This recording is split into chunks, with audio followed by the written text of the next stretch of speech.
श्रीगुरुभ्यो नमः। अद्वैतभूषणं ब्रह्मसूत्र शाङ्करभाष्य व्याख्यानं क्रमेण अस्माभिः पठ्यमानमस्ति।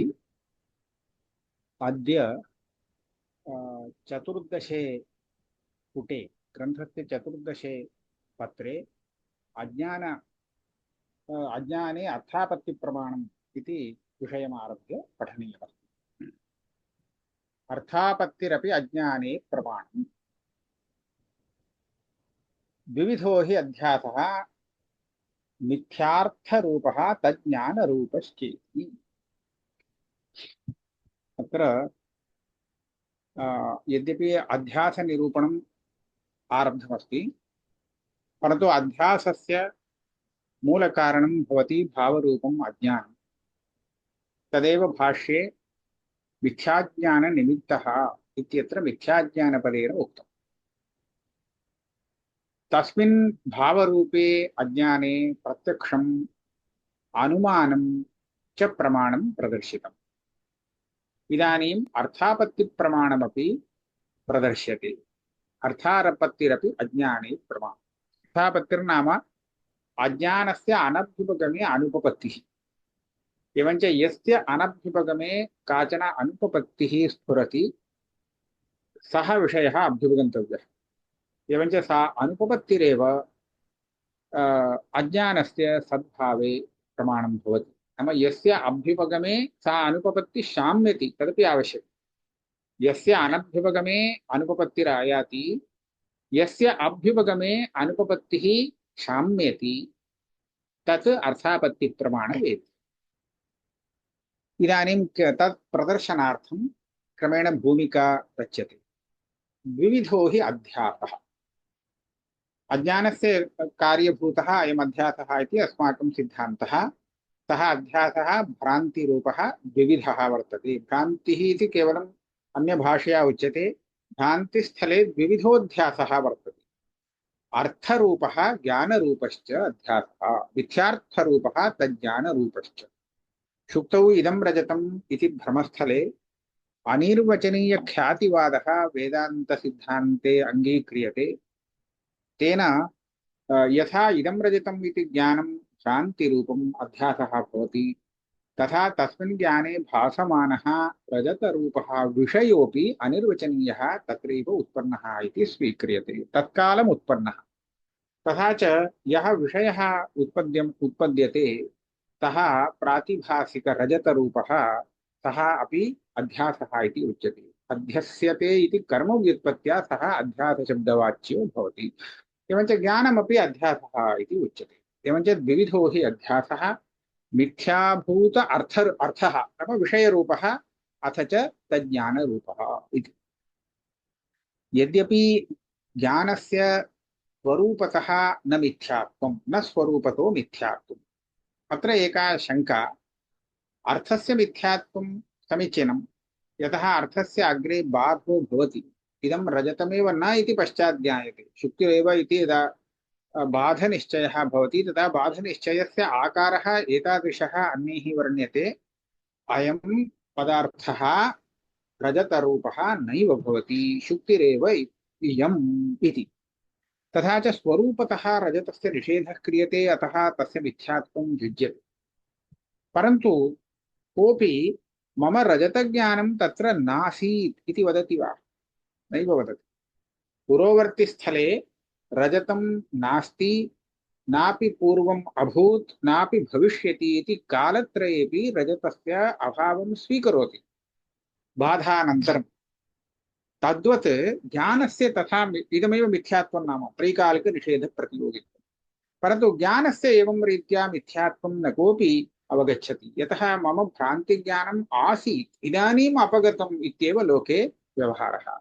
तथा च ज्ञानस्य स्वरूपतः मिथ्यात्वं नास्ति, तथापि मिथ्याविषयरूषितत्वेन मिथ्यात्वम् अस्त्येव। ज्ञान केवलं विषय अविशेषित ज्ञानरूपेण ज्ञानत्वरूपेण किमपि कार्यं न करोति, न व्यवहारं प्रवर्तयति। अतः अवश्यं विषयविशिष्टरूपेणैव ज्ञानस्य व्यवहारादिप्रवर्तकत्वं कार्यजनकत्वं स्वीकार्यम्।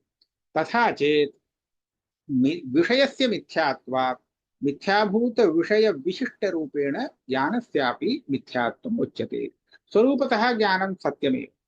अतएव स्वप्ने यद्यद् दृश्यते तत्र विषयः सर्वोऽपि मिथ्या। अतएव विषय विशिष्ट रूपेण ज्ञानमपि मिथ्या इत्येव उच्यते। परन्तु स्वरूपतः तस्य ज्ञानस्य बाधो नास्ति। उत्थितः अपि स्वप्ने मया इदं दृष्टम् इति स्मरति, न दृष्टम् इति तु कदापि तस्य अभावं न मन्यते।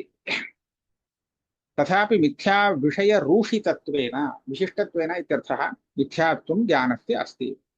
एवञ्च मिथ्यार्थ तदवभासरूप अध्यासस्य मिथ्याभूतम् उपादानं येष्टवत्। इदानीं किं जातम्? अत्र मिथ्या अर्थः मिथ्या ज्ञानम् इति द्विविधः अध्यासः उत्पन्नः इति वक्तव्यम्। अयञ्च अध्यासः नित्यः नास्ति, तस्मिन् काले एव उत्पन्नः अस्ति, द्विविधोऽप्ययम् अध्यासः। तर्हि कार्यत्वात् अस्य अध्यासस्य एकम् उपादानकारणम् अपेक्षितम्। यथा घटस्य मृत् उपादानकारणं तथा अस्य अध्यासद्वयस्यापि उपादानकारणम् अपेक्षितं, तच्च उपादानं मिथ्याभूतम् अपेक्षितम्। अतः विविधस्यापि अध्यासस्य मिथ्याभूतम् उपादानं यत् अस्ति, उपादानं विना तु कार्यं न भवति, तद् उपादानमेव अत्र अविद्या, भावरूप अविद्या भवति इति साध्यते। किमर्थं मिथ्याभूतम् उपादानं वक्तव्यम्? सत्यमेव किंचित् वस्तु उपादानं भवतु, आत्मैव उपादानं भवतु इत्युक्ते तथा न। सत्योपादानत्वे सत्यत्वप्रसंगात्। सत्यं यदि उपादानं स्यात् तर्हि कार्यस्यापि सत्यत्वं स्यात्। उपादान उपादेययोः, उपादानं नाम कारणम्, उपादेयं नाम कार्यम्। उपादान उपादेययोः समसत्ताकत्वनियमः। तथा च सत्योपादानकत्वे सत्यत्वप्रसंगः, रजतमपि सत्यं स्यात् इति। अथ च एतावता किमपि एकम् उपादानं कल्पितम्। अत्र मध्ये अस्माभिः किञ्चित् योजयितुं शक्यते। सत्योपादानत्वे सत्यत्वप्रसंगात् इति यदुक्तम्, अयं नियमः न वक्तुं शक्यते। यत् सत्योपादानकं नाम यस्य उपादानं सत्यं तदपि सत्यम् इति नियमः वक्तुं न शक्यते। किमर्थं न शक्यते? प्रपञ्चस्य उपादानकारणं भवति ब्रह्म इति वेदान्तसिद्धान्तः। प्रपञ्चः व्यावहारिकसत्यः इति उच्यते। वेदान्तदृष्ट्या तु मिथ्या। व्यावहारिकसत्यः इत्युक्ते वस्तुतः मिथ्याभूतः, परन्तु तस्य उपादानभूतं यद् ब्रह्म तत्तु न मिथ्याभूतं, तत्तु पारमार्थिकम् अस्ति। अतः सत्यं पारमार्थिकसत्यम् उपादानं प्रपञ्चस्य भवति, परन्तु प्रपञ्चस्य सत्यत्वं नास्ति। तर्हि सत्योपादानत्वे सत्यत्वप्रसंगात् इति आपादनं कथं सम्भवति? व्याप्तिरेव भग्ना खलु इति शङ्का। अत्र इदं समाधानं। तत्र उपादानशब्देन परिणाम्युपादानं तत्र ग्राह्यम्, विवर्तोपादानं न ग्राह्यम्। विषमसत्ताकत्वे सत्येव विवर्तोपादानत्वं भवति। चैतन्यस्य जगत्प्रति यद् उपादानत्वं तत् न परिणाम्योपादानत्वं, किन्तु विवर्तोपादानत्वम् इति सिद्धान्तः। तत्र तु वैषम्यम् अस्ति। विवर्तोपादानं तु सत्यमेव भवति, उपादेयं कार्यं सत्यं कदापि न भवति इत्येव स्थितिः। तथा च परिणाम्युपादानविषये अयं नियमः अस्ति। उत्पन्नस्य कार्यस्य परिणाम्युपादानं किञ्चित् अपेक्षते, तच्च मिथ्याभूतं वाच्यं। यथा तादृशस्य उपादानस्य तत्कार्यस्य च समानसत्ताकत्वनियमः लोके उपलभ्यते इति कृत्वा अत्रापि मिथ्याभूत कार्य समान जातीयं नाम मिथ्यात्वेन तत्सदृशम् उपादानं किञ्चिदावश्यकं, तदेव कार्यम् अज्ञानम् इति अस्माभिरुच्यते। अस्तु, इदम् अज्ञानम् अनादि इत्यत्र किं प्रमाणं? तदुच्यते। तस्यापि कार्यत्वे उपादानान्तरकल्पना प्रसंगात् लाघवात् अनादिभावरूपम् अज्ञानं सिद्ध्यति। इदानीम् अध्यासस्य कार्यत्वात् तस्य उपादानम् अस्ति इति कल्पितं, कार्यं सोपादानकम् इति नियमः। यद् उपादानं कल्पितं तस्यापि कार्यत्वम् अङ्गीक्रियते चेत् तस्यापि अन्यदुपादानं तस्यापि कार्यत्वे तस्यापि अन्यदुपादानम् इति उपादानान्तरकल्पनायाः अनवस्था स्यात्। अतः अनवस्थावारणार्थम् अध्यासस्य यद् उपादानं तत् कार्यं न भवति, तद् अनादि इति कल्पयामः लाघवात्। उपादानान्तरकल्पना अभाव प्रयुक्तम् अत्र लाघवं वर्तते। तस्मात् तद् उपादानम् अनादि अथ च भावरूपं किञ्चित् सिद्ध्यति, इदमेव अस्माभिः भावरूपाज्ञानम् इति उच्यते इति सिद्ध्यति। मध्ये काचन शङ्काः निराकरणानि च। न च अलीकस्य उपादानत्वं तस्य निस्वरूपत्वेन कारणत्वस्यैवाभावेन उपादानत्वाभावात्। अतः भावरूपं ज्ञाननिवर्त्यम् अज्ञानं सिद्ध्यति। अलीकं नाम असत्, शशविषाणादि। इदानीं मिथ्याभूतस्य अध्यासस्य उपादानं शशविषाणं भवतु, अलीकमेव किञ्चित् भवतु, शून्यमेव उपादानं भवतु इति शङ्का। तदा उच्यते शून्यस्य उपादानत्वं न भवति, अलीकस्य उपादानत्वं न भवति। किमर्थं न भवति? उपादानत्वं नाम किम्? उपादानकारणत्वं, कारणत्वविशेषः। यस्य कारणत्वं सम्भवति तत्र तस्यैव उपादानत्वं सम्भवति। यस्य मनुष्यत्वमेव नास्ति तस्मिन् दुष्टमनुष्यत्वं सन्मनुष्यत्वं वा भवितुमर्हति वा? नैव भवितुमर्हति खलु। सामान्यधर्मः भवति कारणत्वं। कारणत्वे स्थिते किञ्चित् निमित्तकारणं किञ्चित् उपादानकारणम् इति विभागः क्रियते। अलीकस्य तु कारणत्वमेव नास्ति। कुतः? निस्वरूपत्वात्। स्वरूपमेव नास्ति, शून्यम् इति कृत्वा कारणत्वस्यैव अभावेन उपादानत्वाभावात्। तर्हि उपादानकारणत्वं कथं भवेत्? नैव भवितुम् अर्हति। अतः इदम् अलीकं न उपादानम्, अलीकं न किन्तु भावरूपम् इति वक्तव्यम्। तच्च ज्ञाननिवर्त्यम् अज्ञानं सिद्ध्यति। तस्य ज्ञाननिवर्त्यत्वं स्वीकर्तव्यम्। अनादिभावरूपत्वे सत्यपि ज्ञाननिवर्त्यत्वम् अस्ति। यतः यदा तत्त्वज्ञानं भवति तदा अपगच्छति तदज्ञानम्। अतः ज्ञान अभीष्टं अनादिभावरूपत्वे सति ज्ञाननिवर्त्यत्वम् अज्ञानस्य लक्षणं यदस्ति तदस्मिन् वर्तते इति कृत्वा अस्मदभीष्टम् अज्ञानम् अर्थापत्तिप्रमाणेन सिद्ध्यति। इतः परम् अज्ञाने श्रुतिप्रमाणम् उपन्यस्यते। अजामेकाम् इत्यादिः आगमः भूयान् वर्तते इत्यलम् अतिप्रसङ्गेन। अजामेकां लोहितशुक्लकृष्णाम् इति श्रुतिः अजा इति शब्देन मायामेव वदति। माया च अज्ञानं च एकमेव, माया च अविद्या च स्वयमेव भवति। तत्र लोहितशुक्लकृष्णाम् इत्यनेन त्रिगुणात्मिका मायाशक्तिः उक्ता। अतः श्रुतिप्रमाणेन सिद्ध्यति। एवमेव देवात्मशक्तिं स्वगुणैर्निगूढाम् इत्यादि बह्व्यः श्रुतयः सन्ति। भूयान् वर्तते इति उक्तम् आगमः इत्यलम् अतिप्रसङ्गेन। एवञ्च अज्ञानसाधनार्थं प्रत्यक्षम् अनुमानम् अर्थापत्तिः आगमः इति एतानि प्रमाणानि अत्र प्रदर्शितानि। इतः परं काचन शङ्का। ननु त्वदुक्तमर्थं न जानामि इति अज्ञाने प्रत्यक्षं प्रमाणम् इति वदताम् अनात्मविषयम् अज्ञानम् उक्तम् इति अस्ति, वक्तुम् इष्टम् इति अर्थः वक्तव्यः इति भाति। विवक्षितं पाठान्तरं किमपि अस्ति वा इति द्रष्टव्यम्। तन्नोपपद्यते अनात्मनः अज्ञानविषयत्वानुपपत्तेः। इदानीं प्रत्यक्षप्रमाणम् अज्ञाने उक्तं किल। किं प्रत्यक्षप्रमाणं? त्वदुक्तमर्थम् अहं न जानामि इति सः वदति, ज्ञात्वा वदति। अयमर्थः त्वया ज्ञातो वा इति उक्ते अहं न जानामि इति सः वदति। एवञ्च त्वदुक्तमर्थं न जानामि इति यत् प्रत्यक्षं तद् अज्ञाने प्रमाणम् इति ये वदन्ति तेषाम् अज्ञानं तादृशविषयस्य आवरणरूपम् इति विवक्षितम्, अभीष्टमिदम्। अनात्मविषयं तच्च कस्य आवरणं भवति इत्युक्ते अनात्मनः।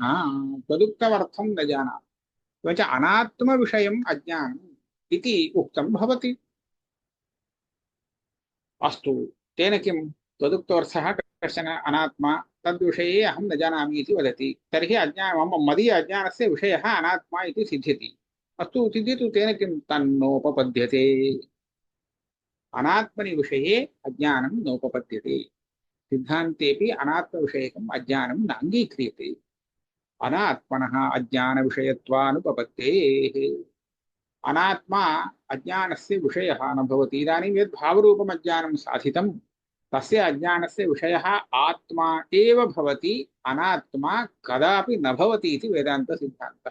बहवः न जानन्ति अनात्मा आत्मा आत्मा वा अज्ञानस्य विषयः कः इति न जानन्ति। एवञ्च आश्रयत्वविषयत्वभागिनी निर्विभागचितिरेव केवला पूर्वसिद्धतमसो हि पश्चिमो नाश्रयो भवति नापि गोचरः इति संक्षेपशारीरिकोक्तदिशा तत्र आत्मैव स्वप्रकाशम् आत्मस्वरूपमेव अज्ञानस्य विषयः अज्ञानस्य आश्रयश्च। एवञ्च अनात्मस्वरूपं प्रपञ्चे घटपटादिकं यदस्ति तत् अज्ञानस्य विषयोऽपि न आश्रयोऽपि न इति सिद्धान्तः। त्वदुक्तमर्थं न जानामि इति तर्हि व्यवहारः कथम् इति आक्षेपस्य पर्यवसानं जातम्। अनात्मनः अज्ञानविषयत्वानुपपत्तेः। इदानीं प्रश्नः यथा आत्मनि अज्ञानमस्ति आत्मानं न जानामि इति तथा घटं न जानामि इति घटविषयकमपि अज्ञानं भवतु। किमर्थम् आत्मैव अज्ञानस्य विषयः इति निर्बन्धः। आत्मा अनात्मा यद्यत् तेन न ज्ञातं सर्वमपि अज्ञानस्य विषयः इति स्वीकर्तुं युक्तं किल इति शङ्का। तदा उच्यते तथा न स्वीकर्तुं शक्यते। अज्ञानविषयत्वं तस्मिन्नेव वक्तव्यं यत्र अज्ञानकृतो विशेषः अतिशयः कश्चन वर्तते। येन यत्र अतिशयः उत्पद्यते तः तस्य विषयः। अन्यथा सः कथं विषयः भवति। अनेन अज्ञानेन तस्मिन् विषये यदा आवरणं कृतं तदा अज्ञानं तद्विषयकम् इति उच्यते।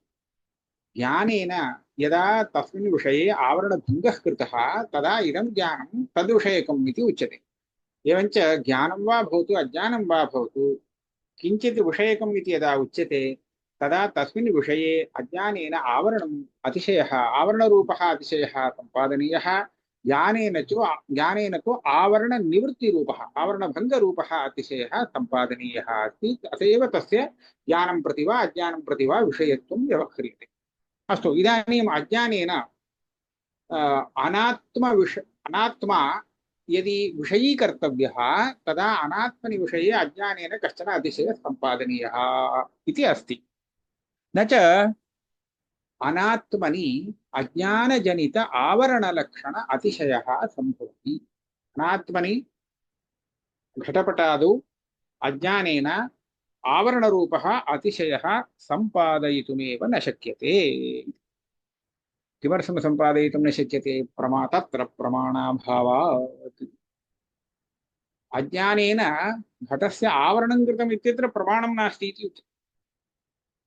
किमर्थं प्रमाणं नास्ति। अहं तन्न जानामि त्वदुक्तमर्थं न जानामि इति अनुभवः अस्ति खलु। अयम् अनुभवः एव अज्ञानं त्वदुक्ते विषये आवरणं करोति इत्यत्र प्रमाणं खलु इत्युक्ते न तावत् प्रत्यक्षं प्रमाणम्। अवगते नीलार्थे आवरणमेव नास्ति कुतस्तस्य प्रत्यक्षत्वम्। अनवगते नीलार्थे तस्य आवरणं प्रत्यक्षेण अवगम्यते इति एका युक्तिः तत्र उच्यते। इदानीम् एकम् उदाहरणं स्वीकुर्मः।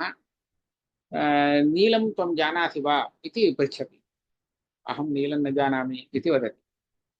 नीलं न जानामि इति यः वदति नाम नीलविषयकम् अज्ञानं सः प्रकटीकरोति खलु। तत्र अस्माकं विकल्पः भवति। नीलरूपः यः अर्थः सः तेन ज्ञातो वा न वा अवगतो वा न वा। यदि नीलरूपः अर्थः अवगतः तर्हि अवगम्यते खलु। तत्र आवरणं न जातं। सः जानाति किं न जानामि इति। तर्हि अज्ञानस्य विषयः कः इति सः जानाति चेत् तर्हि अज्ञानविषयं जानाति। अतः अज्ञानविषयः तेन अवगतः। बहवः जिज्ञासवः स्वेन अज्ञातमर्थं ज्ञातुं गुरुमुपसर्पन्ति खलु। तर्हि तैः ज्ञायते मम अज्ञानस्य कः विषयः, मया कः विषयः न ज्ञातः इति ज्ञात्वा तं विषयं ज्ञातुं गुरुम् उपसर्पन्ति इति खलु वक्तव्यं। तर्हि अज्ञानस्य विषयः अवगतः वर्तते, मया किं न ज्ञायते इति मया ज्ञातुं शक्यते। तथा च अवगते एव अज्ञानं व्यवह्रियते, तर्हि आवरणं कथं कर्तुं शक्यते। यदि अज्ञानं तस्य विषयस्य सर्वांशेन आवरणं करोति, तदा सः विषयः आवृतः इति कृत्वा तद् भानमेव न सम्भवति, तद् अवगमः न सम्भवति। तथा चेत् अहं न जानामि, किं न जानामि इत्युक्ते तद् न जानामि इत्येव उत्तरं स्यात्। विषयविशेषं निर्दिश्य अमुं विषयमहं न जानामि इति अनुभवो न स्यात्। एवञ्च अज्ञानस्य यो विषयः सः अज्ञानेन सर्वांशेन आवृतो भवति इति वक्तुं न शक्यते। तदेव उच्यते न तावत् प्रत्यक्षं प्रमाणम् अवगते नीलार्थे आवरणमेव नास्ति। अवगतं किल, आवरणं चेत् नैव अवगतं स्यात्। कुतस्तस्य प्रत्यक्षत्वं? हा, आवरणमेव नास्ति, अतः प्रत्यक्षप्रमाणेन आवरणं ज्ञातम् इति वक्तुमेव न शक्यते। अस्तु, अनवगते नीलार्थे यदि नीलमित्यपि न जानाति, तदा कस्य आवरणं प्रत्यक्षेण अवगम्यते? आवृतं। तर्हि कस्य आवरणम्? आवरणस्य कर्मकारकं किं, किम् आवृतम् अज्ञानेन इति कथं सः जानाति? अतः प्रत्यक्षेण अज्ञानस्य विषयः नैव अवगन्तुं योग्यः भवति। इदानीम् अवगतत्वात् पूर्वम् अनवगतिः आवृत अनवगतिः नाम तदेव आवृतत्वम् अनुमीयते इति चेत्, इदानीं भवतु अनुमानेन अनवगमः अनात्मविषयक आवरणम् अस्माभिः अवगम्यते, नाम अनुमीयते। कथम्? अयं विषयः इदानीमेव मया अवगतः, तर्हि इतः प्राक् नावगतः इति वक्तव्यं किल। तथा चेत् इदानीमेव या अवगतिर्जाता तेन अनुमीयते इतः प्राक् अयं विषयः अज्ञानेन आवृतः आसीत्। एवञ्च अनवगतिः प्रागस्ति इति वक्तव्यम्। इदानीमेव अवगतम् इत्युक्ते इतः प्राक् अवगतिर्नास्ति, अवगतिर्नास्ति इति कृत्वा इदमेव आवरणम् इति उच्यते, अज्ञानावरणं। तत् अनुमानेन सिद्ध्यति इत्युक्ते तदा तत्र विकल्पः क्रियते, किम् इदानीम् अवगतत्वमात्रं हेतुः उत इदानीमेव अवगतत्वम्। इदानीम् अवगतत्वात् पूर्वम् अनवगतः, पूर्वम् अज्ञानविषयः इति वक्तुं न शक्यते। कुतः न शक्यते इत्युक्ते नाद्यः धारावाहिकस्थले पूर्वम् अवगतस्यापि इदानीम् अवगतत्वाद् व्यभिचारः। धारावाहिकज्ञानम् एकस्मिन्नेव विषये क्रमेण नैरन्तर्येण अनेकानि ज्ञानानि जातानि। तत्र उत्तरोत्तरज्ञानस्य विषयभूतं वस्तु प्रागेव ज्ञातमस्ति। इदानीम् अस्मिन् क्षणे इदम् अवगतम् इति कृत्वा पूर्वक्षणे अनवगतम् इति वक्तुं शक्यते वा? पूर्वक्षणेपि अवगतम्, इदानीमपि अवगतम्। एवञ्च यत् इदानीम् अवगतं तत् पूर्वम् अनवगतम् इति व्याप्तिर्नास्ति, तत्र भज्यते व्यभिचारः। तदा उच्यते इदानीमेव अवगतत्वम्। इदं पूर्वाव अनवगतिं साधयति। यत् इदानीमेव अवगतं तत् प्राक्, ततः प्राक् अनवगतम् इति व्याप्तिस्तु समीचीना खलु इत्युक्ते न द्वितीयः। इदानीमेव अवगतत्वं नाम पूर्वम् अनवगतत्वे सति इदानीम् अवगतत्वं, न चैतत् साध्यसिद्धिं विना ग्रहीतुं शक्यते इति असिद्धो हेतुः। इदानीमेव अवगतम् इति एवकारः त्वया प्रयुक्तः अस्ति। तर्हि एवकारेण किं प्रतीयते? पूर्वं नावगतम् अथ च इदानीम् अवगतम् इदमेव खलु। इतः प्राक् अनवगतत्वे सति इदानीम् अवगतत्वम्, इदमेव इदानीमेव अवगतत्वं नाम। तर्हि अनेन हेतुना प्राक् अनवगतत्वं साध्यते इत्युक्ते हेतुसिद्धिकाले एव अनवगतत्वं सिद्धम् इति वक्तव्यम्।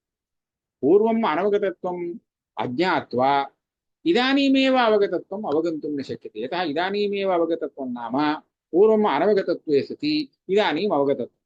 तर्हि पूर्वम् अनवगतत्वे सति इति यः विशेषणांशः सः यावत्पर्यन्तं न ज्ञायते तावत्पर्यन्तम् अयं हेतुरेव न ज्ञातुं शक्यते इति कृत्वा स्वरूपासिद्धिः नाम हेतुः असिद्धो भवति, असिद्धो हेतु।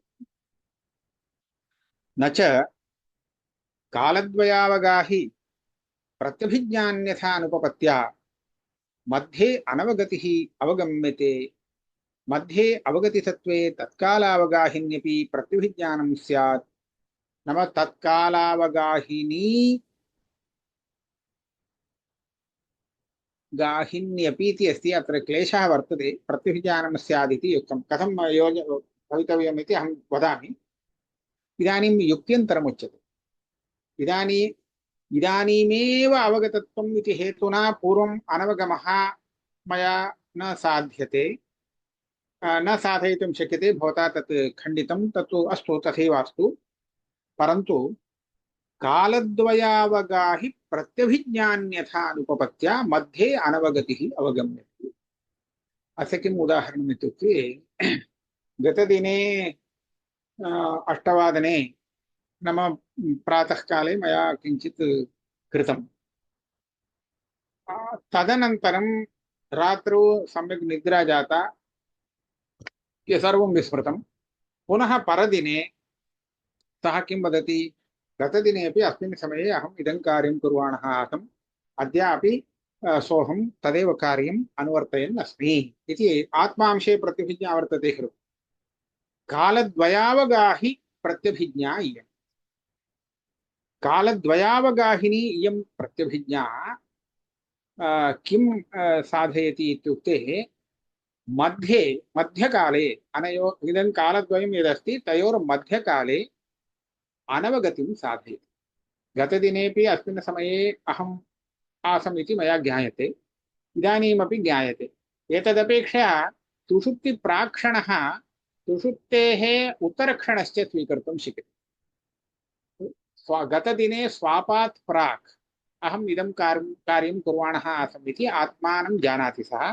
स्मरति अद्य इदानीम् उत्थितः सन् सः एव अहं तदेव कार्यम् अनुवर्तयामि इति पुनः आत्मानं जानाति इदानीं कालद्वये आत्मा ज्ञायते तर्हि मध्ये सुषुप्तिकालः एव वर्तते स्वापकालः तदानीं ज्ञानं नास्ति अनवगतिः वर्तते इत्येवं ज्ञापयामः इदं मया आत्मविषये उक्तं तद्वदेव घटादि अनात्मविषयेपि अनवगतिः वक्तुं शक्यते अयं घटः 5 निमेषात् प्राक् मया दृष्टः इदानीम् अपि दृश्यते इत्युक्ते तयोः दर्शनयोः मध्ये 5 निमेषात्मकः कश्चन कालः वर्तते तस्मिन् काले अयं घटः अनवगतः इत्येवं वक्तुं शक्यते गतदिने अयं दृष्टः अद्यापि इदानीं दृश्यते इत्युक्ते पूर्वं गतदिने यद् दर्शनं जातं तदनन्तरम् इदं दर्शनं जातम् उभयोः कालयोर्मध्यकालः यः अस्ति तस्मिन् काले सः न दृष्टः इति अवगम्यते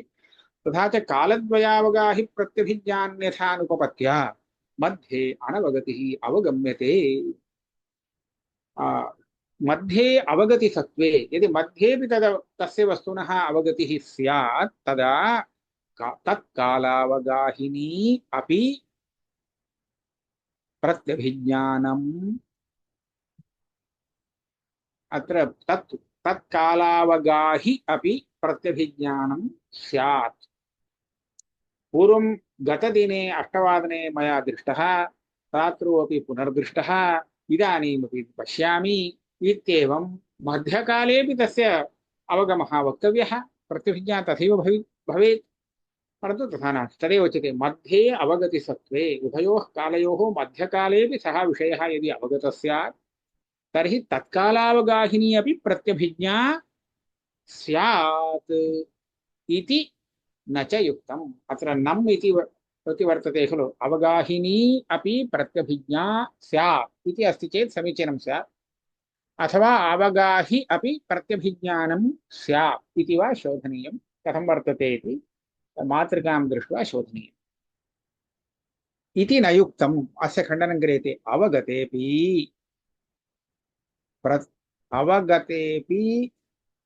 प्रत्यभिज्ञा नियमाभावात् अनेन मध्ये अनवगतिः साधयितुं न शक्यते पूर्वं दृष्टम् इति स्मरामि इदानीं दर्शनम् अवगच्छामि तर्हि मध्ये सः विषयः अनवगतः इति नियमेन वक्तुं न शक्यते कदाचित् दृष्टोपि विषयः विस्मृतो भवति एवञ्च विस्मरणवशादपि मध्ये नावगतम् इति वक्तुं न शक्यते खलु। तस्मात् पूर्वम् अवगते मध्येपि अवश्यं यदि अवगति स्यात् तर्हि अवश्यं प्रत्यभिज्ञया तदपि ज्ञातव्यमेव इति नियमः नास्ति। अत एव अनुभवाद्वा पूर्वकालविशिष्ट स्मृत्यनुभवात् उत्तरकाले अनवगतिः कल्प्यते। अन्यथा उत्तरकाल विशिष्टावगाहिनी अपि स्मृति स्यादिति निरस्तम्। तत्रापि कश्चन दोषः वर्तते इति भाति। अयं मया पूर्वकाले दृष्टः इति पूर्वकाल विशिष्टस्य तस्य स्मृतिः भवति।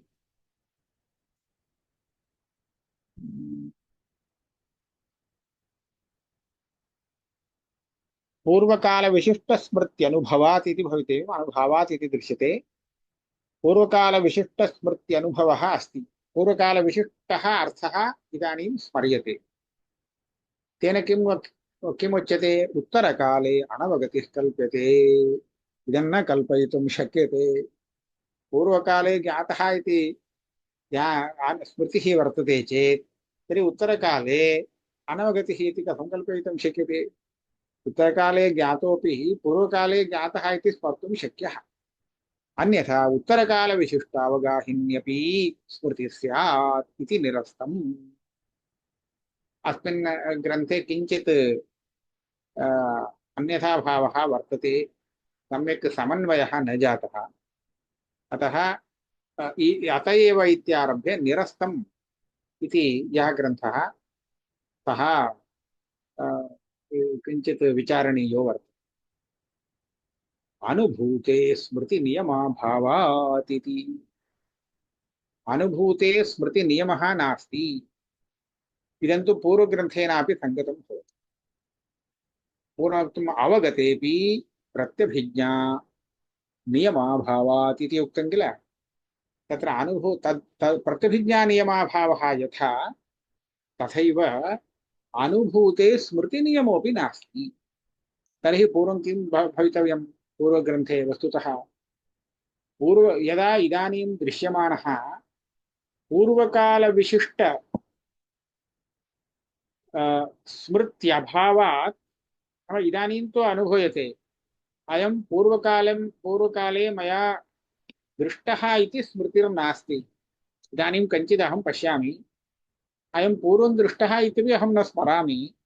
एवञ्च तादृश अस्मरणादेव पूर्वकाले तस्य अनवगतिः कल्प्यते इति यदि स्यात् तदा तत्खण्डनम् एवं कर्तुं शक्यते।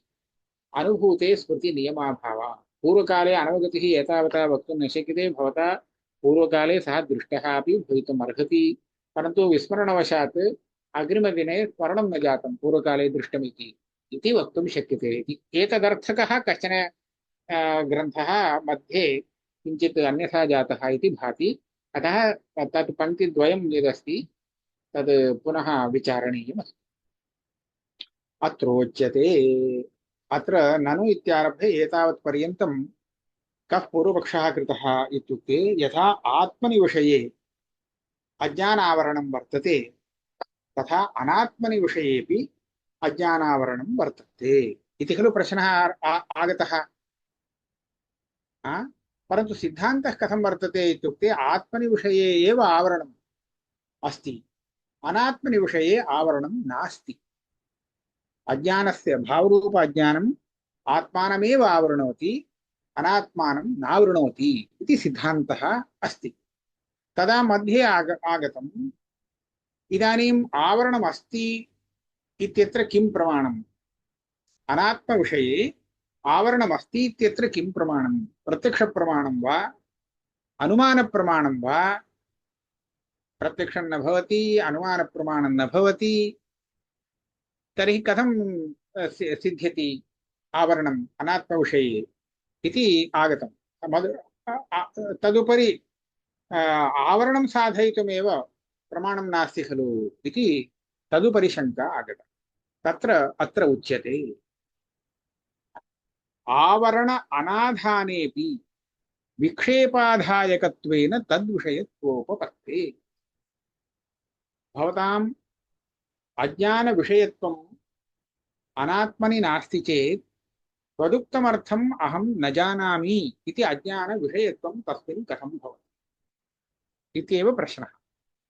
तदर्थम् अज्ञानेन तस्मिन् विषये कश्चन अतिशयः सम्पादनीयः। प्रागेव मया उक्तं ज्ञानेन अज्ञाननिवृत्तिरूपः अतिशयः क्रियते, अज्ञानेन आवरणरूपः अतिशयः क्रियते। इदानीम् अनात्मनि आवरणरूपातिशयः क्रियते इत्यत्र प्रमाणं नास्ति इति निरूपितम्। तर्हि अनात्मनि आवरणं न जातम्, आवरणं प्रामाणिकं न भवति। तर्हि कथं तद्विषयत्वम् इत्युक्ते विक्षेपाधानेन। आवरणं विक्षेपः इति कार्यद्वयं वर्तते अज्ञानस्य। तत्र आवरणरूपम् अतिशयम् अनात्मविषये न करोति चेदपि विक्षेपरूपम् अतिशयम् अज्ञानम् अनात्मनि कर्तुं शक्नोति। आवरण अनाधानेऽपि विक्षेप आधायकत्वेन तद्विषयत्वोपपत्तेः तद्विषयकत्वोपपत्तेः अनात्मविषयकत्वं वक्तुं शक्यते। विक्षेपस्य च भ्रान्ति सामान्यांश संघटिततया भ्रान्तिज्ञानेनैव सिद्धत्वात् न आवरणपक्षोक्तदोषप्रसङ्गः। तर्हि तत्र किं प्रमाणम्? यथा आवरणे प्रमाणं नास्ति, प्रत्यक्षप्रमाणं वा अनुमानप्रमाणं वा इति खण्डनं कृतं किल विकल्प्य, तद्वद् विक्षेपे किं प्रमाणं? प्रत्यक्षप्रमाणं वा अनुमानप्रमाणं वा इति तत्रापि एवमेव खण्डनं स्यात् इत्युक्ते न। भ्रान्तिसामान्यांश संघटिततया भ्रान्तिज्ञानेनैव सिद्धत्वात्। एवं वर्तते। भ्रान्त्या एव विक्षेपसिद्धः। यस्मिन् विषये मम किञ्चित् अन्यथा ज्ञानं भवति, भ्रान्तिज्ञानं, तत्र भ्रान्तिरेव प्रमाणं भवति, तस्मिन् विषये विक्षेपः अस्ति इत्येव। रज्जुः सर्पत्वेन भाति। कुतः? सर्प सर्प रज्जु अज्ञानात्। तर्हि रज्जु अज्ञानेन किं कृतं? तत्र आवरणं कृतम् इति न, विक्षेपस्तु कृतः। एवञ्च विक्षेपः कृतः इत्यत्र भ्रान्तिरेव प्रमाणम्। तादृशभ्रान्तिज्ञानस्य विशेषणं भ्रान्ति सामान्यांश संघटिततया। अत्र भ्रान्तौ सामान्यांशः विशेषांशः इति अंशद्वयं वर्तते। अधिष्ठानस्य सामान्यांशः स्फुरति, विशेषांशः आवृतो भवति। एवम् आरोपितस्य विशेषांशः सर्वांशः स्फुरति। एवञ्च सामान्यांशः विशेषांशः इति एतदुभयं मिलित्वैव भ्रान्तौ भासते।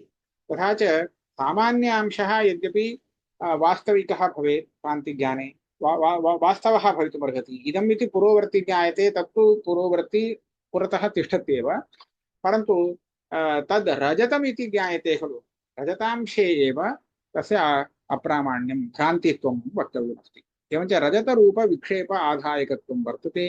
अतः तत्र प्रमाणं नास्ति। आवरणे यथा अनात्मनः आवरणे प्रमाणं नास्ति इति निरूपितं, तथा अनात्मनि विक्षेपः नास्ति इति न वक्तुं शक्यते। विक्षेपस्तु प्रमाणसिद्धो वर्तते।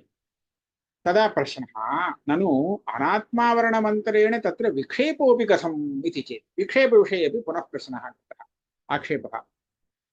आच्छाद्य संस्फुरत् आच्छाद्य विक्षिपति संस्फुरदात्मतत्त्वम्। अज्ञानं किं करोति?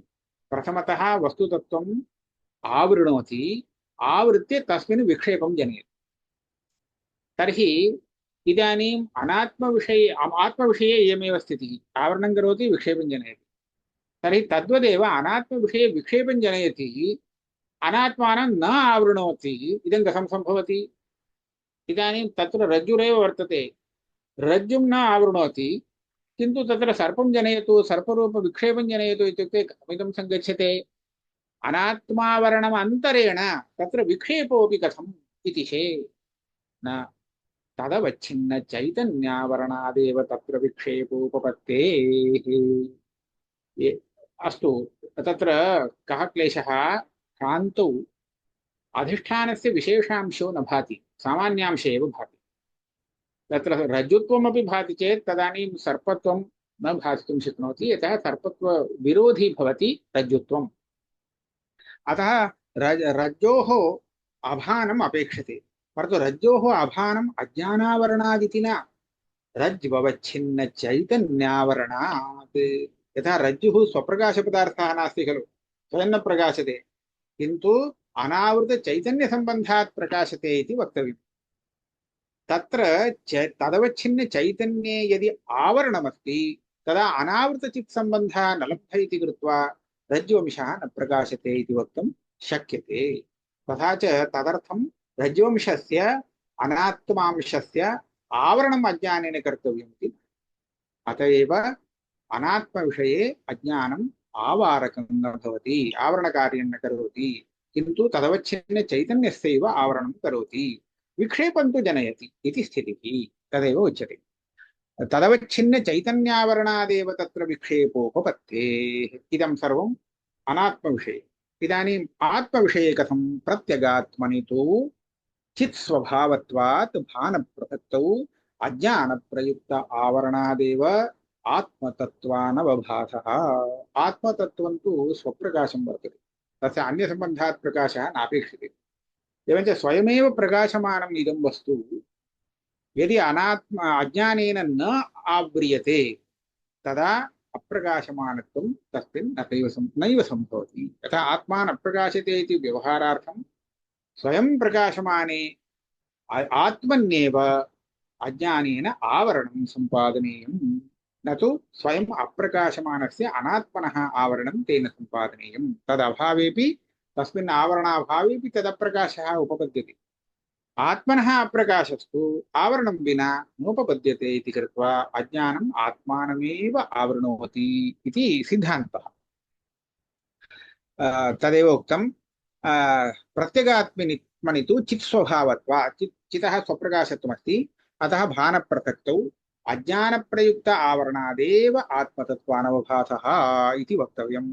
अस्तु, इदानीम् अनात्म विषये अज्ञानम् आवरणं न करोति इति निरूपितं वा? तर्हि आत्मविषये आवरणं करोति इति भवता यदुच्यते तदपि इदानीं दुर्निरूपम् इति अग्रे शङ्का। ननु आत्मनि आवरणं दुर्निरूपम्। आत्मन्यपि आवरणं नैव निरूपयितुं शक्यते। कथम्?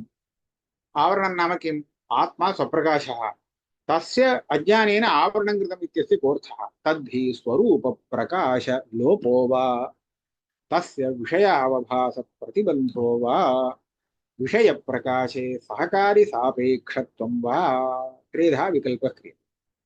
स्वरूप प्रकाशः यः अस्ति, आत्मस्वरूपं प्रकाशात्मकं वर्तते, तस्य प्रकाशस्य लोपः, इदमेव आवरणम् अज्ञानेन कृतम् इति वा,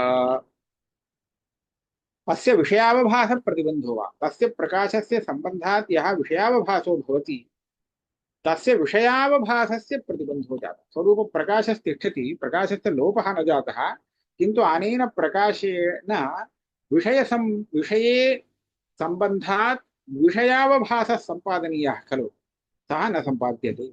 इदमेव अज्ञानेन कृतम् आत्मनि आवरणम् इति वा, विषयावभास प्रतिबंधो वा, अथवा विषय प्रकाशे सहकारि सापेक्षत्वम्। अन्योपि प्रकारः आवरणस्य वक्तुं शक्यते। इदानीम् आवृतमिदं चैतन्यम् अज्ञानेन आवृतमस्ति, अनेन चैतन्येन विषयस्य प्रकाशः सम्पादनीयश्चेत् तदा सहकारितया किञ्चित् वृत्त्यादिकम् अपेक्षते। इदानीं रज्ज्ववच्छिन्न चैतन्यम् आवृतमस्ति, अतः चैतन्यसम्बन्धे सत्यपि रज्जुः न प्रकाशते, चैतन्यं स्वप्रकाशमेव। रज्ज्ववच्छिन्न चैतन्ये आवरणं यदि न स्यात् तर्हि स्वप्रकाश चैतन्य संबंधात् रज्जुरपि सर्वदा भाति इति स्यात्, परन्तु रज्जुः सर्वदा न भाति। कुतः? अनावृत चैतन्य संबंधः नास्ति, तदवच्छिन्न चैतन्ये आवरणं वर्तते, अतः तन्न भाति इति वक्तव्यम्। तर्हि इदानीं तादृश आवरणभङ्गः करणीयः, तदर्थं वृत्तिरपेक्षते। एवञ्च प्रमाणजन्या वृत्तिः चैतन्ये आवरणभङ्गं सम्पादयति। एवञ्च तादृशवृत्तिरूप सहकारी कारणम् अपेक्ष्य तत् चैतन्यं विषयं प्रकाशयति, विषयं नाम रज्ज्वादिकं प्रकाशयति।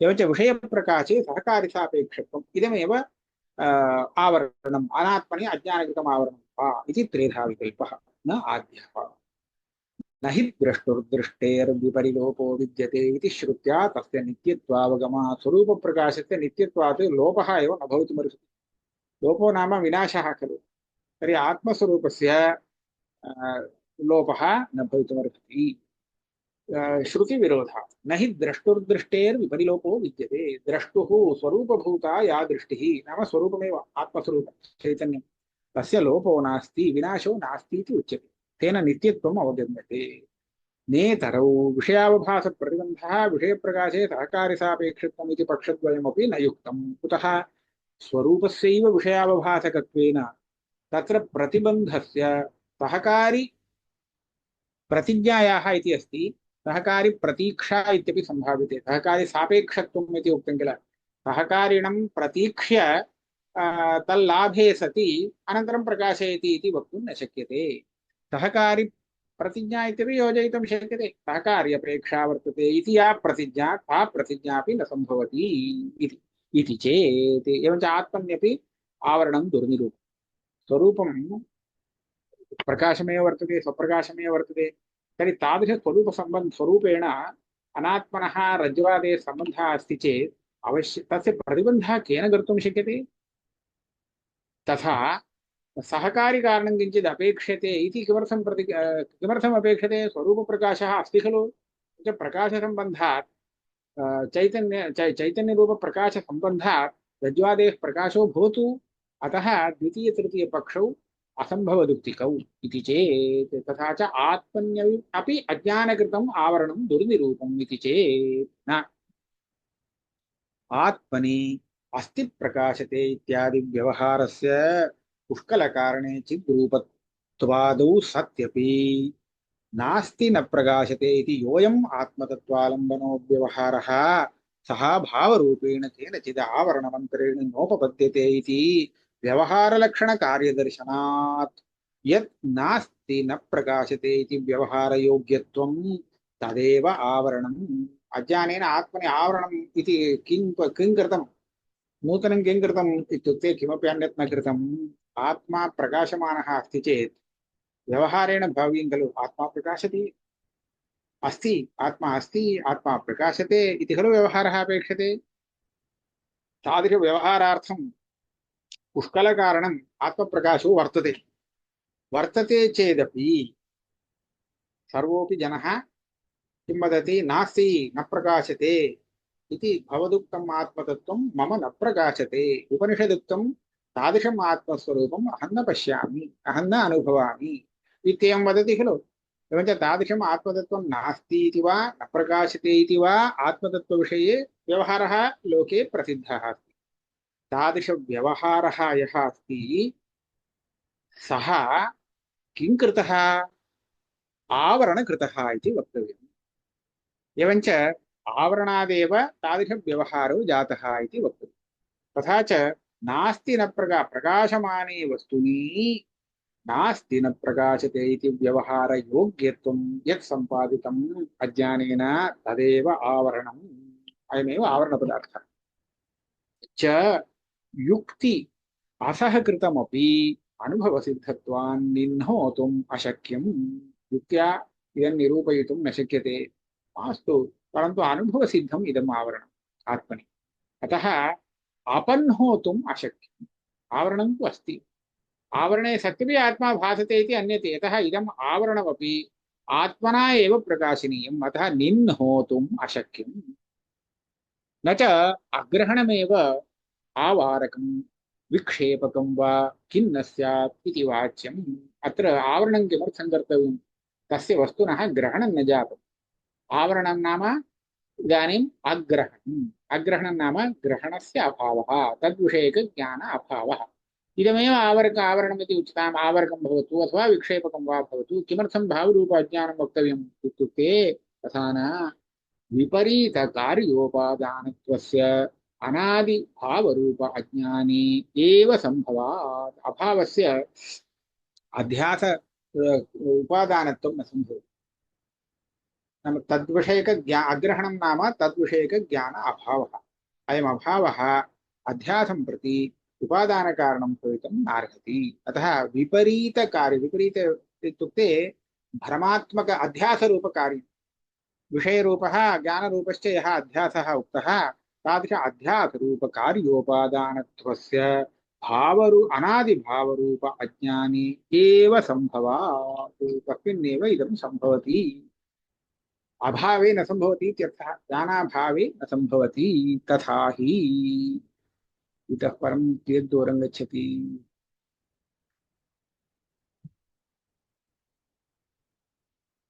किञ्चित् पश्यामः। तथा हि सुषुप्त्यादिकाले ब्रह्मस्वरूप अनवभासः किं प्रयुक्तः, भेदप्रयुक्तः, अग्रहणप्रयुक्तो वा, मिथ्याज्ञानप्रयुक्तो वा, तत्संस्कारप्रयुक्तो वा, कर्मप्रयुक्तो वा, अखण्डतः प्रयुक्तो वा। अन्ये विकल्पाः ज्ञायन्ते, अखण्डतः प्रयुक्तो वा इति न ज्ञायते। पश्यामः। सुषुप्तिकाले ब्रह्मस्वरूपं कोऽपि जानाति वा? नैव जानाति। अहं न जानामि इत्येव, स्वात्मानमपि न जानामि इत्येव वदति। तर्हि तत्र ब्रह्मस्वरूपावभासः अस्य नास्ति। तत्र किं कारणं? किं प्रयुक्तः ब्रह्मस्वरूप अनवभासः? भेदप्रयुक्तः। भेदप्रयुक्तः इत्युक्ते ब्रह्म अन्यत्, अयं सुषुप्तः अन्यः, अत एव न जानाति। आत्मानमेव स्वप्रकाशं सर्वोऽपि जानाति, परं कथं जानीयात्? एवञ्च सः ब्रह्मस्वरूपं तु आत्मनो भिन्नम्, अत एव ब्रह्मस्वरूपम् अयं न जानाति इति वा, अग्रहणप्रयुक्तो वा। तत्र ज्ञानमेव न जातम् आत्मस्वरूपस्य, अतः अनवभासः इति वा, मिथ्याज्ञानप्रयुक्तो वा। मिथ्याज्ञानप्रयुक्तः इति इदानीं तत्र भ्रान्तिरूपं किञ्चित् ज्ञानमस्ति, तस्मात् कारणादेव न आवरणं जातं, नैव अवभासो जातः इति वा। तत्संस्कारप्रयुक्तो वा, मिथ्याज्ञानसंस्कारप्रयुक्तो वा, कर्मप्रयुक्तो वा। अस्य अदृष्टं नास्ति, अतः ब्रह्मावभासः सुषुप्तिकालेन जातः इति वा। अनन्तरम् अखण्डतः प्रयुक्तो वा इति अस्ति। एतस्य यदा खण्डनं क्रियते तदा एव अर्थः सम्यक् अवगन्तुं शक्यते। न आद्यः जीवब्रह्मणोः अभेदप्रतिपादकश्रुतिविरोधात् भेदप्रयुक्तः इति वक्तुं न शक्यते। सुषुप्तिकाले तु भेदकः उपाधिः कार्यं न करोति इति कृत्वा भेद एव नास्ति जीवब्रह्मणोः। तर्हि अभेदः सम्यक् अस्ति चेत् ब्रह्मानन्दः, ब्रह्मावभासः कुतो न भवति तस्मिन् काले? अतः अभेदप्रतिपादकश्रुतिविरोधात् भेदप्रयुक्तः सः अनवभासः इति वक्तुं न शक्यते। न द्वितीयः अग्रहणप्रयुक्तः। स्वरूपग्रहणस्य नित्यत्वेन तदभावानुपपत्तेः अग्रहणमिति न वक्तुं शक्यते। यतः स्वरूपं किल तत्, स्वरूपं तु नित्यप्रकाशात्मकं, तर्हि तदभावे एव वक्तुं न शक्यते। अग्रहणं नाम प्रकाशाभावः इति वक्तव्यं, तदभावानुपपत्तेः। कदाचित् ग्रहणाभावस्य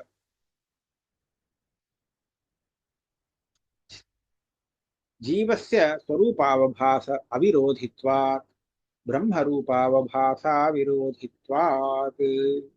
अत्रापि क्लेशः अस्ति वाक्ये। अत्र वाक्यम् अन्यादृशं वर्तते वा?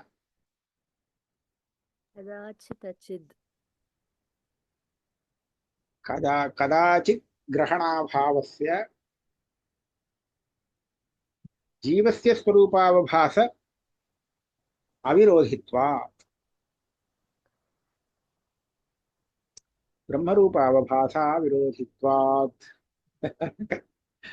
एवं भाति। कदाचित् अचिद्, कदाचित् कदाचित् इति अस्ति वा? कदाचित् अचिद्, कदाचित् अचिद् ग्रहणाभावस्य तथा अर्थते वा? तत् किञ्चित् समीचीनं स्यात्। कदाचित् अचिद्ग्रहणाभावस्य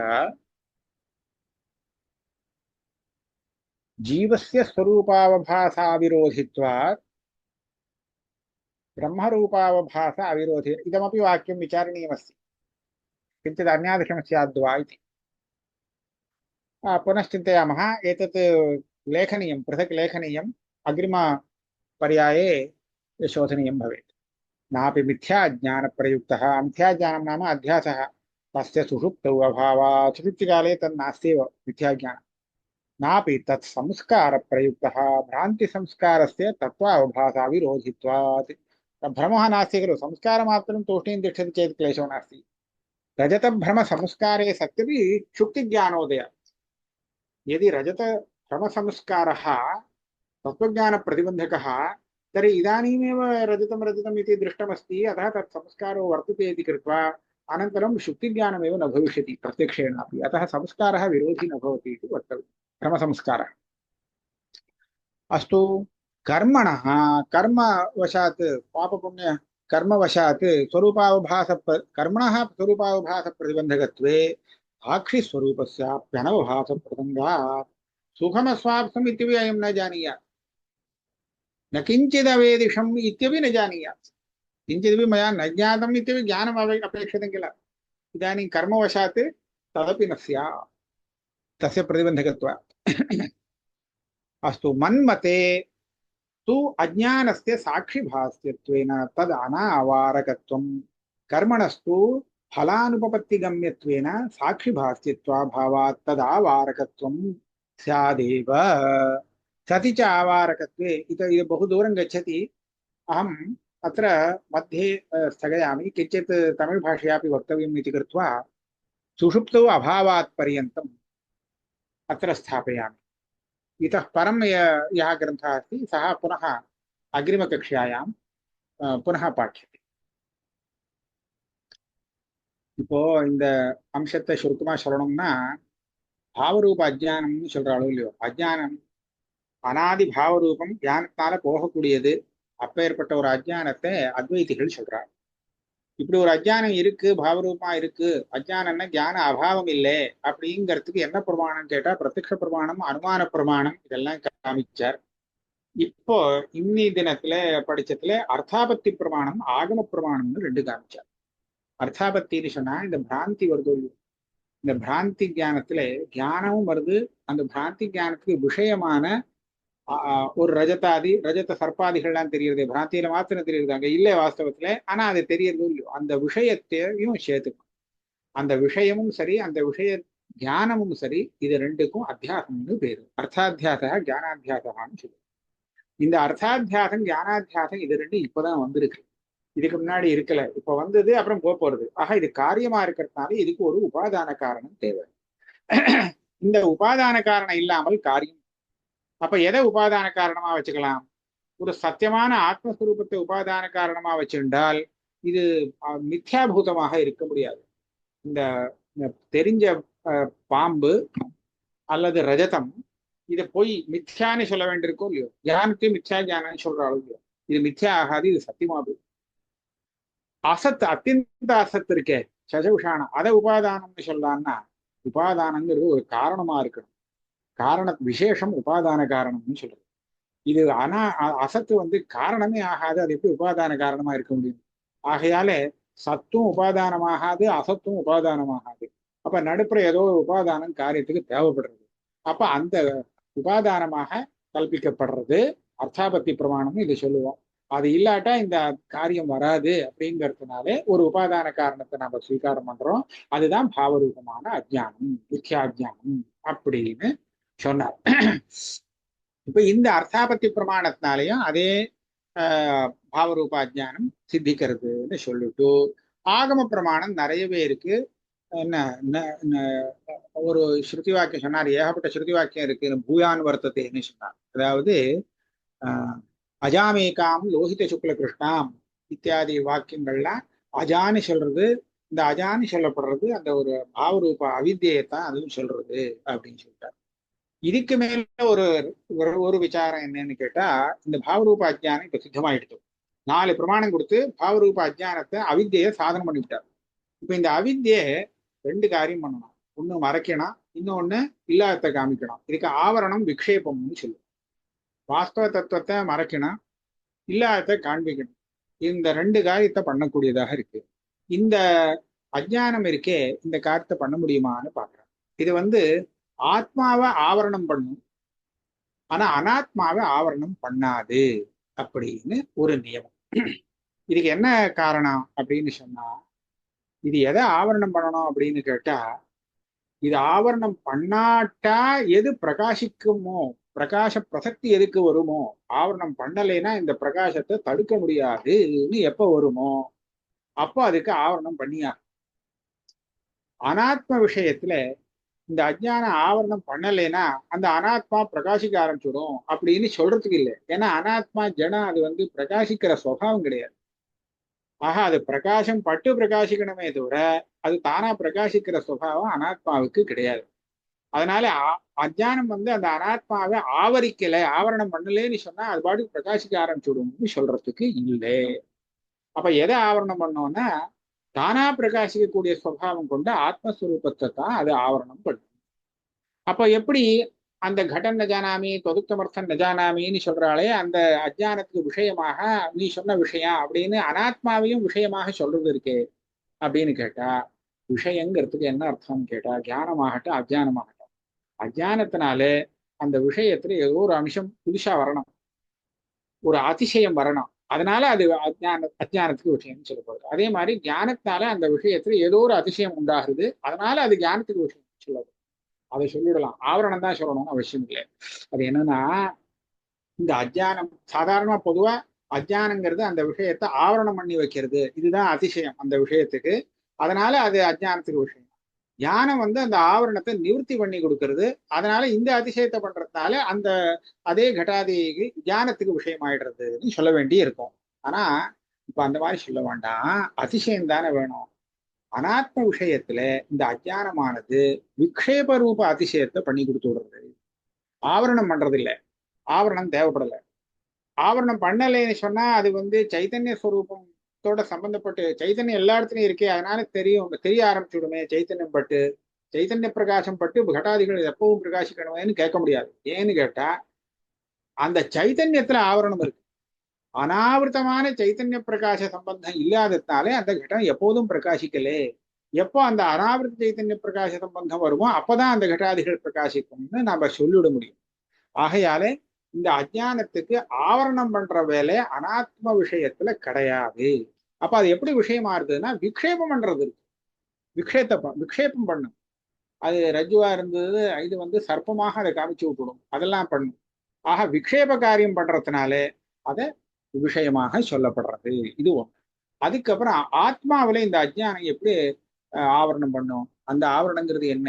ஆத்ம பிரகாசத்தை இல்லாம பண்ணிடுறதா, இல்ல ஆத்ம பிரகாசம் வேற விஷயத்தை பிரகாசப்படுத்த முடியாம பண்ணிடுறதா, அல்லது வேற ஒரு விஷயத்தை பிரகாசப்படுத்துறதுக்கு ஒரு சககாரிய அபேட்சிக்கும்படியா பண்றதா? இதுதான் ஆவரணமா என்னன்னு விகல்பம் பண்ணிட்டார். இந்த விகல்பத்துக்கு கடைசியில என்ன பதில் சொல்றாருன்னு சொன்னா, இதெல்லாமும் தப்புதான். ஏன் அப்படின்னு கேட்டாக்க, ஆத்மஸ்வரூப பிரகாசத்தை லோபமே பண்ண முடியாது. அது சொப்பிரகாசம்னா சொப்பிரகாசம் தான். நகி திருஷ்டு திருஷ்டேரி விபரிலோபோ வித்தியதே, அது லோபமே ஆகாது. அதனால அந்த பட்சம் இல்லை. சரி, அது விஷய பிரகாசம் பண்ண விடாம தடுக்கிறது, அல்லது விஷய பிரகாசம் பண்றதுக்கு ஒரு சககாரியை அபேட்சிக்கும்படியா பண்றது, இப்படி சொல்லலாமான்னு கேட்டா அதுவும் சொல்றதுக்கு இல்லை. ஆகையால ஏன் கேட்டா, ஸ்வரூபமே ஸ்வரூபம் தானே விஷயத்துக்கு பிரகாசகமே சொல்லலாம் இல்லையா?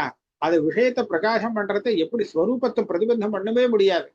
அதே சமயத்துல சுப்பிரகாசமான ஸ்வரூபம் அதோட சம்பந்தப்பட்டு இருக்குங்கிறதுனாலே அது இன்னொரு சககாரியை அபேட்சிக்கவும் அபேட்சிக்காது. அதனால இது ரெண்டுமே தப்பாகுமே. அப்ப ஆத்மாவுக்கு மாத்திரம் அஜ்ஞான ஆவரணம் பண்றது அப்படிங்கிறதுக்கு என்ன அர்த்தம்னு கேட்பான். இதுக்கு சித்தாந்த ரீதியா அவர் என்ன பதில் சொல்றாருன்னா, ஆத்மாவை ஆவரணம் பண்றதுன்னா என்ன அர்த்தம்னா, அது பிரகாசிச்சுட்டே இருக்கிறத பிரகாசிக்கலேன்னு சொல்ல வைக்கிறதோ இல்லையோ, இதுதான் ஆவரணம். அதாவது பிரகாசமானமாக ஸ்வயம் பிரகாசமாக இருக்கும் போதே எனக்கு தெரியலையே, பிரகாசிக்கலையே, அந்த மாதிரி ஒரு ஆத்மஸ்வரூபம் இருக்கிறதா எனக்கு தெரியவே இல்லையே அப்படின்னு ஒரு விவகாரத்தை ஏற்படுத்தி கொடுக்கறதே அந்த விவகார யோக்கியத்துவ ஆபாதனம் இருக்கே, இதுதான் அஜ்ஞானம் பண்ற வேலை, இதுதான் ஆத்மாவுக்கு ஆவரணம் அப்படிங்கிறத புரிஞ்சுக்கலாம் அப்படின்னு சித்தாந்தம் இருக்கு. அதனால இந்த இடத்துல இந்த காரியத்தை அஜ்ஞானம் தான் பண்ணணும் ஆத்மாவில். அந்த ஆத்ம விஷயகமான ஞான அபாவம் இருக்கு, அந்த அதை அக்ரஹணம்னு சொல்லுவா, ஞான அபாவம். இந்த அபாவத்தினால ஆத்மாவில இப்பேற்பட்ட ஒரு விவகாரத்தை ஏற்படுத்த முடியாது. ஏன் அப்படின்னு கேட்டா, அபாவமே இல்லை. ஞானஸ்வரூபமாவே ஆத்மா இருக்கும்போது அதனுடைய அபாவம் சொல்றதுக்கே இல்லையே, கிரகணாபாவங்கிறது. ஆகையாலே ஸ்வயம் பிரகாசிச்சுட்டு இருக்கக்கூடிய அந்த சித்ஸ்வரூபத்தை பிரகாசிக்கலே அப்படின்னு சொல்ல வைக்கிறதுக்கு பேருதான் ஆவரணம். அந்த ஆவரணத்தை பண்ணி கொடுக்கறது நம்ம பாவரூபா வித்தியால தான் முடியும். வேற கிரகணாபாவத்தினாலேயோ வேற ஒரு காரணத்தினாலேயோ பண்ண முடியாது அப்படின்னு நிரூபணம் பண்றார். இதை சாதிக்கிறதுக்காக பாவரூப அஜானத்தை சாதிக்கணும். அதுக்காகத்தான் இந்த சுசுப்தியை கொண்டு வந்து, சுசுப்தியில பிரம்மன் தெரியலேன்னு சொல்றாலும் இல்லையோ, பிரம்மாவபாசம் இல்லையோனோ, அந்த பிரம்மாவபாசம் ஏன் இல்லை? சுசுப்தியில பிரபஞ்சத்தை இவன் பார்க்கல. அப்படி இருக்கிறச்ச பிரபஞ்சம் பார்க்கறான், அதனாலதான் பிரம்மன் தெரியலேன்னு சொல்றதுக்கு இல்லை. அப்ப என்ன ஏன் தெரியல சுசுப்தனுக்கு? பிரம்மம் வேற இவன் வேறேங்கிறதுனால தெரியாத போயிடுச்சா, இல்லே அத பிரம்மத்தை பத்தி தெரிஞ்சுக்கிறதுக்கு ஒன்றும் கிரகணமே ஞானம் வரலைங்கிறதுனால போயிடுச்சா, இல்லே ஒரு அத்தியாசம் வந்து சுசுப்தியில பிரம்மத்தை தெரிய விடாம பண்றதா, இல்ல பிராந்தி ஞான சம்ஸ்காரம் அந்த மாதிரி பிரதிபந்தம் பண்றதா, இல்ல இவன் தலையில எழுத்து கர்மான்னு சொல்றோமோ, இவன் கர்மா வந்து சுசுப்தியில பிரம்மாவபாசத்துக்கு பிரதிபந்தம் பண்ணி கொடுத்தா, இப்படி எல்லாம் விகல்பம் பண்ணி இதெல்லாம் சம்பவிக்காது அப்படின்னு சொல்லிட்டு வர இடத்துல நம்ம பாதியில நின்று இருக்கோம். பாக்கி உள்ளத இந்த இந்த அம்சத்தை நம்ம அடுத்த கிளாஸ்ல பார்ப்போம். இதன் மத்தியில 2 இடத்துல அந்த பாடத்துல சந்தேகம் இருக்கு. அதை இன்னும் கொஞ்சம் நல்லா விசாரிச்சு பார்த்து தீர்மானம் பண்ணணும்.